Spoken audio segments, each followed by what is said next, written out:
अस्सलाम वालेकुम दोस्तों, माशाल्लाह से आप तमाम लोगों के पास ब्रीडिंग चल रही है क्योंकि सीज़न इस वक्त चल रहा है। और जिनके पास ब्रीड नहीं आ रही, दुआ गो हैं कि अल्लाह ताला उनके काम में बरकत अता फरमाए और उनके बर्ड्स में भी ब्रीड आना शुरू हो जाए। आप लोगों को पहले से आगाह कर रहा हूँ क्योंकि अब जो मौसम चेंज होगा ना तो एकदम सर पे पड़ेगी आपके। और जब सर पे पड़ेगी ना तो आपके परिंदे की हालत पतली होगी और साथ में आपकी हालत भी पतली होगी, तो फिर आप पतली गली से निकलेंगे बाजारों की तरफ।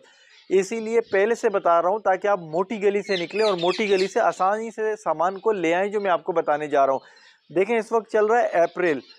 जैसे ही मई आएगा ना, मई की 15 या 20 तारीख, इन दिनों में कड़ाकेदार गर्मी शिद्दत इख्तियार कर लेती है। बाकी अल्लाह को मालूम है, मैं माजी के हवाले से बात कर रहा हूँ क्योंकि हमारा कॉन्सेप्ट होता है कि हम जून और जुलाई में स्टेप लेंगे, लेकिन मई जब आधा गुजरता है तो वो गर्मी कड़ाकेदार शुरू हो जाती है जो जून में देखने को मिलती थी। और उस वक्त आप ये सोच रहे होते हैं कि ये शाम आ जाए, अगले दिन सुबह जाऊंगा लाऊंगा, तो वो जो पूरा दिन होता है ना वो आपके बर्ड्स पे इफ़ेक्ट कर जाता है। अंडों के टेम्परेचर को आउट कर देता है, बर्ड्स की हालत ख़राब कर देता है। तो आप लोगों ने करना क्या है, आप अभी से ही तैयारी पकड़ें क्योंकि देखें कल तो आनी है, ज़िंदगी सेहत रही ना, ये वक्त तो आना है।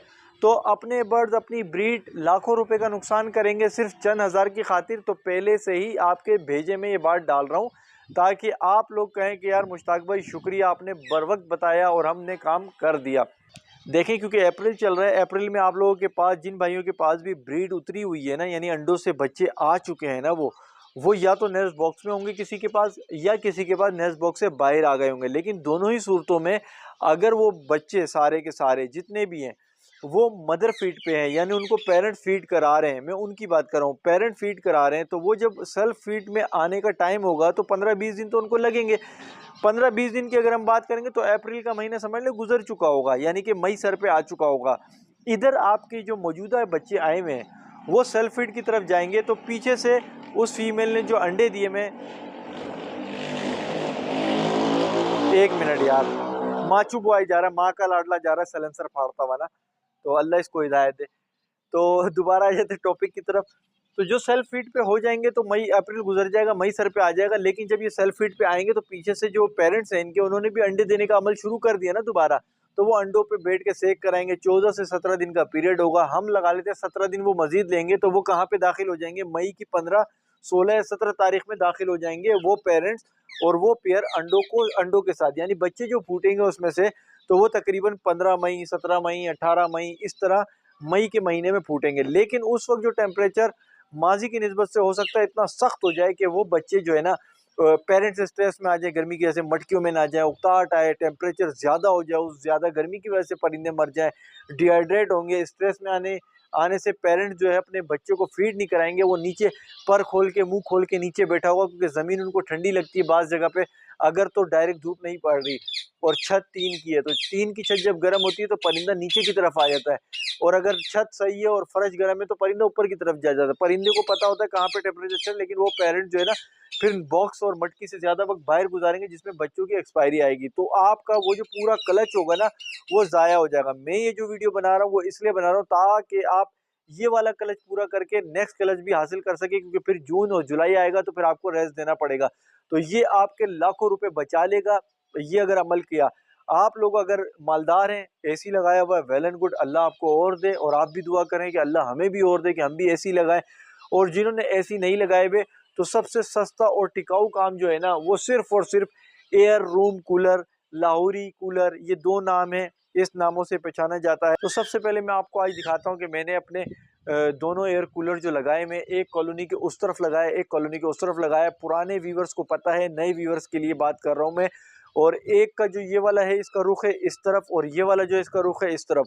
तो इन दोनों की हवा जब वहां से साइडों से आती है तो ये डिस्टेंस को कवर कर लेती है। और मेरा इरादा है कि मैं तीसरा कूलर भी, एक जुगाड़ लग रही है आपके भाई की, वो यहाँ ला के रख दूंगा और उसको यहाँ से मारूंगा, एक वहां से, एक यहाँ से हवा ही हवा, ए हवा खुशबू लुटा दे, वो वाली कहानी। तो आपको बता रहा था सस्ता काम ये है, गरीब गुरबा मेरे जैसे लोगों के लिए जो काम है वो यही है। अभी आपको बताया था वो सोलर से भी चलता है और वो बिजली से भी चलता है, और वो 12 वोल्ट कंज्यूम करता है। 12 वोल्ट आप खुद समझते हैं, 12 वोल्ट से आपके 12-12 लाख, समझ रहे, 12 का 24 लाख, किसी के कितने लाखों रुपए का फायदा होता है। तो और क्या चाहिए।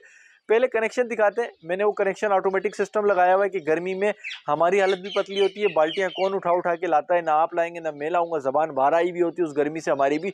तो मैंने ऑटोमेटिक सिस्टम किया हुआ है, जैसे ही वो खाली होता है तो वो दोबारा फिल होता है, जो टंकियों में होता है। फ्लोट वॉल याद आ गया, इस तरह का नाम है। वो एक बॉल सी होती है, वो दिखाता हूँ, चलो अभी आपको दिखाता हूँ, कनेक्शन के साथ दिखा देते हैं। भाई ये टंकी का मेन कनेक्शन आ रहा है जो कि नीचे की तरफ जा रहा है घर में, और इसके ऊपर देखें ये एक पाइप एक्स्ट्रा लगाया है ताकि टंकी का जो यहाँ पर पानी होता है वो यहाँ से ऊपर से ऐसे आएगा, ऐसे आने के बाद यहाँ नीचे जाएगा, नीचे जाने के बाद यहाँ पर आप देखें तो ये कनेक्शन कुछ इस तरह से है। ये पानी यहाँ पे आया, यहाँ से एक पानी का फ्लो इस तरफ निकला जो कि वॉल है, जब ये वॉल खुलेगा तो वो ट्रांसफ़र हो जाएगा आगे की तरफ, और एक है यहाँ से ऐसे आके इस टूटी पे। इस टूटी से क्या करता हूँ भाई, इस टूटी से मैं ये पॉट्स वगैरह हैं धोता हूँ, पानी वगैरह देता हूँ। ये ब्रुश पड़ा हुआ है, ये मेरी धोने वोने बर्तन वर्तन इसकी कहानी है, ऐसे ये पानी भर के देना। अभी हम इसको छोड़ देते हैं, छोड़ क्या देते हैं इसका तो बता ही दिया। इस वॉल को जब मैं ऐसे खोलूँगा ना, चूड़ियाँ खोलूँगा, तो यहाँ से पानी की सप्लाई स्टार्ट हो जाएगी। और वो किस तरह से जाएगी, ऐसे जाएगी, यहाँ मुड़ेगी, मुड़ने के बाद ऐसे होगी, ऐसे होने के बाद ये jig jig jig jig jig jig jig jig jig jig jig jig zig.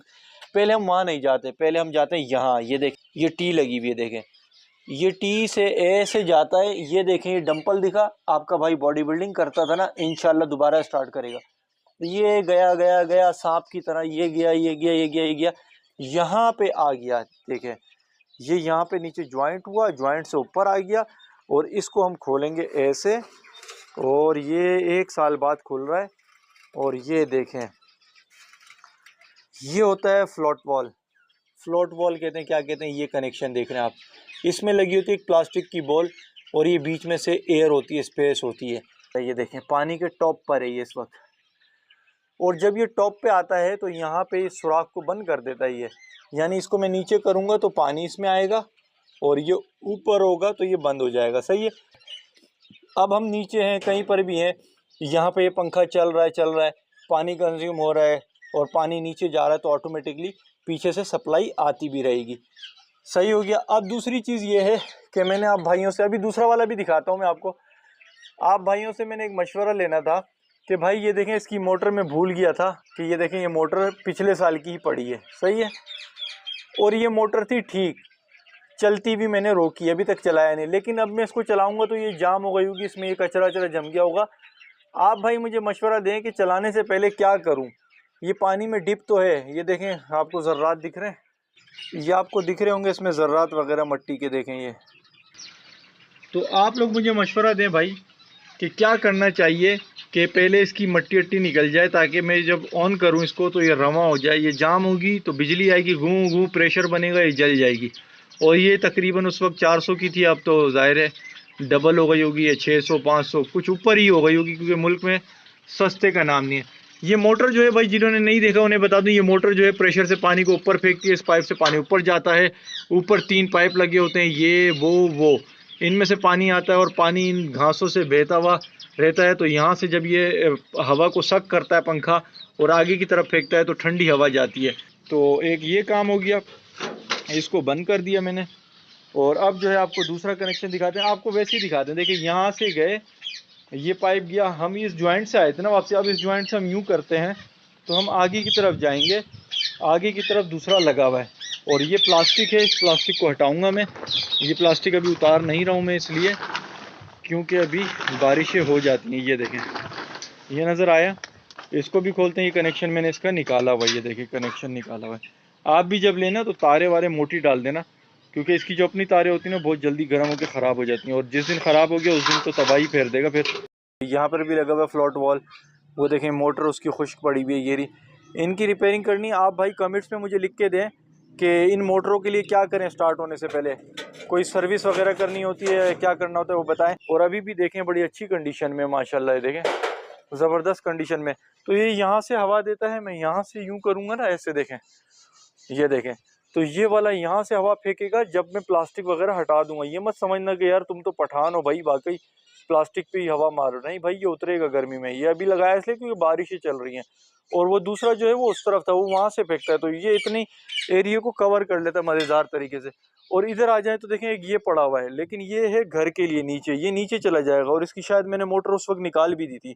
अभी मैं अगर इसकी मोटर को देखूंगा तो इसकी मोटर में निकाल चुका था उस वक्त, वो देखें मोटर निकाल चुका था, इसकी इस्तेमाल कर ली थी मैंने, ये अच्छा किया। लेकिन उनकी मैं भूल गया था। यहाँ पे 2 बटन होते हैं, एक इस पंखे को चलाने के लिए होता है और दूसरा उस मोटर को चलाने के लिए होता है। तो ये वाला जो है नीचे ले जाएंगे घर पे। अच्छा, जो मैं आपको बता रहा था वही देखें, ये है सोलर प्लेट, सोलर पैनल। ये देखें, ये एक प्लेट मैंने लगाई है, इसका तार ये रहा, ये तार वहां जाता है और उस वाले कूलर को जो भी दिखाया था उसको डायरेक्ट चलाता है। यानी कि कोई बिजली का खर्चा नहीं होता। सिर्फ एक दफ़ा प्लेट लाया था मैं, और 6,500 की लाया था मैं ये शायद उस वक्त। अब तो ये मेरे ख्याल में 12,000 13,000 की हो गई है। उस वक्त लाया था, उसके बाद से ये पड़ी रहती है। वो चलाता हूँ, कुछ और चलाना हो तो चला देते हैं, डायरेक्ट चलता है ये वाला, ठीक है।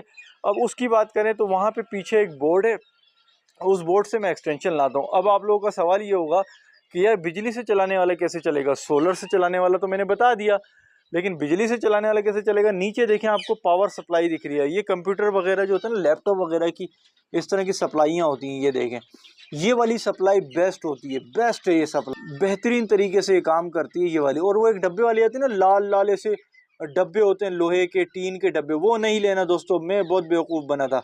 यही वाली सप्लाइयाँ लेना है, ठीक है आपने। इस सप्लाई से चलता है, यानी बिजली को कन्वर्ट करता है। यानी कि बिजली पीछे से आई, पीछे से करंट आया और वो एक्सटेंशन में आता है। यहाँ में एक्सटेंशन लाता हूँ और इसका जो प्लग है ना, नीचे दिख रहा है, थोड़ा मट्टी में आ गया, ये देखें। ये मैं बिजली के बोर्ड में डाल देता हूँ, फिर बिजली जाती है इसके अंदर, और जब इस पावर सप्लाई के अंदर जाती है तो इस पर कन्वर्ट हो जाती है। फिर जितने वाट इस कूलर को चाहिए वो वाट इसको कन्वर्ट होके मिलते हैं। तो ये मैंने रेडी रखे हुए, सिर्फ मोटरें इनकी चेक करूंगा, सही हो जाती है। सर्विस आप लोगों में से कोई मशवरा दे ठीक है, वरना मैं नई ला के डाल दूंगा, बल्कि मेरे पास स्पेयर में पड़ी हुई भी हैं। तो आपने ये वाला काम रेडी रखना है, रेडी। और जो ये काम रेडी रखेगा वो मुझे इंशाल्लाह मई और जून के महीने में खुद दुआएं देगा। तो इस तरह से कनेक्शन करें। फ्लोट वॉल जो है ये ज़रूर लगाएं, ये बहुत कम पैसों में आता है। यकीन जानिए ज़िंदगी संवर जाएगी। कभी भी ये कोशिश नहीं करना कि यार मैं बाल्टियाँ भर भर के लाऊंगा। कसम खा के कहता हूँ कि जो गर्मी पड़ती है ना, और जो छतों पे रखे शेड, ये जो इसमें तकरीबन 30 लीटर या मेरा नहीं 15 लीटर का कैन, 20 या 25 लीटर इसकी नीचे जो है ना पानी आता है। ओ भाई, गैलन चला चला के मर जाओगे। फिर पता है क्या होगा? आपकी आंख लग गई, आप कहीं चले गए, पीछे से पानी खुश्क हो जाता है, मोटर जल जाती है। जब फिर पंखा चलता है ना, वो गर्म हवा फेंक देता है, आसपास की हवा गर्म फेंकता है, परिंदा वैसे ही डिहाइड्रेट होकर मर जाता है। तो जो लोग मेरी इस बात को मान रहे हैं, मैं रिक्वेस्ट इसलिए भी कर रहा हूँ बार बार, क्योंकि मैं नहीं चाहता हूँ कि एक जानदार चीज़ मरे, एक परिंदा मरे, बर्बाद हो जाता है सेटअप यार, बर्बाद हो जाता है। अब जो लोग पंखे लगाने का सोच रहे हैं हम पंखा लगा लेंगे, तो बिल्कुल गलत तरीका है। क्योंकि जब पंखा लगाते हो ना आप, पंखा अपने पीछे से हवा को फेंकता है। गौर करना मेरी बात को, जब हम पंखा लगाते हैं ना, तो पंखा खुद से कोई ठंडी हवा नहीं करता, पंखा पीछे के इर्द गिर्द के एनवायरनमेंट की हवा को फेंकता है आगे की तरफ। लेकिन जब इर्द गिर्द का एनवायरनमेंट इतना तप रहा होगा, छतें तप रही होंगी, ये फर्श तप रहा होगा, तो पंखा मजीद गर्म हवा डायरेक्ट मारेगा परिंदे पे। तो जो लोग सोचते हैं यार हमने यहाँ पंखे भी लगाए थे मर गया, भाई पंखा तो लगाया था, वो गर्म हवा को घुमा घुमा के फेंक रहा था। पंखा काम नहीं आता। पंखा उस जगह पे काम आता है जहाँ पे ऑलरेडी ठंडी तासीर हो और हवा को दूर फेंकना हो, यानी ठंडी हवा को परिंदों तक लेके जाना हो, तो वो पंखा काम आता है कि वो इर्द गिर्द की जो ठंडी हवा होती है उसको दूर डिस्टेंस पे फेंकता है जहाँ पे परिंदे मौजूद होते हैं। लेकिन जहाँ पर हो ही टोटल गर्म छतों पे, तो वहाँ पंखे काम नहीं आते। आप लोगों ने एयर रूम कूलर ही लगाने हैं, और जिन्होंने एसी लगाना है उन्होंने एसी लगाना है। और इर्द गिर्द के लिए थोड़ा सा शावरिंग कर दिया करें, छतों पे पानी डाल दिया करें ताकि छतें ठंडी रहें, और इधर आगे पीछे कर दिया करें पानी, ताकि नमी जो है बरकरार रहे। वरना जो है ना, नमी की कमी से भी जो है ना अंडे में डेथ इन शेल आता है। इसीलिए एयर कूलर रिकमेंड कर रहा हूँ, क्योंकि इसमें पानी होता है, पानी चलता रहता है, तो नमी की कमी को भी पूरा करता है, और जो ब्रीड आती है ना, जो क्लच आता है, वो सक्सेसफुल आए। ये वीडियो मैंने सिर्फ इसलिए बनाई है, जितने भाई भी अपने कैलकुलेशन लेके बैठे हैं, ज़्यादातर ने पता है क्या कैलकुलेशन की होगी? यकीन जाने ज़्यादातर ने यही कैलकुलेशन की होगी कि मेरा जो अगला क्लच आएगा उससे मैं बकरा ईद के लिए ये कर लूँगा, वो कर लूँगा, कुर्बानी के लिए ये, मतलब हर एक ने अपना अपना हिसाब बनाया हुआ होगा। ऐसा ही है ना भाइयों? कमेंट्स में लिख के बताओ कितने लोग ऐसे हैं जो ये सोच रहे हैं कि जो अभी मेरा मई में क्लच आएगा उससे मैं बकरा ईद की शॉपिंग करूंगा, अम्मी को साड़ी ला के दूंगा, अम्मी को फलाना सूट दूंगा, कॉटन का सूट, अब्बा के लिए शाल और एक खेड़ी दूंगा, सिंधी टोपी दूंगा, अजरक दूंगा। इस तरह के सब ने अपने अपने प्लान बनाए हुए, अपनी अपनी कास्ट, अपने अपने तबके, अपने अपने मज़हब के लिहाज से। तो उन भाइयों के लिए मैं बता रहा हूँ कि अगर आप चाहते हैं वो खुशी का दिन जैसा आप सोच रहे हैं वैसे आए, तो फिर आपने ये स्टेप लेने होंगे। अगर ये स्टेप नहीं लेंगे तो मई में आप रोते हुए कहेंगे मुश्ताक भाई आप ठीक कह रहे थे और हमने आपकी बात नहीं मानी। वीडियो पसंद आई है, वीडियो को लाइक कर दें, चैनल पर नए सब्सक्राइब करें। मिलेंगे नए टॉपिक पर नई वीडियो के साथ। अपना ख्याल रखिएगा। अल्लाह हाफिज़।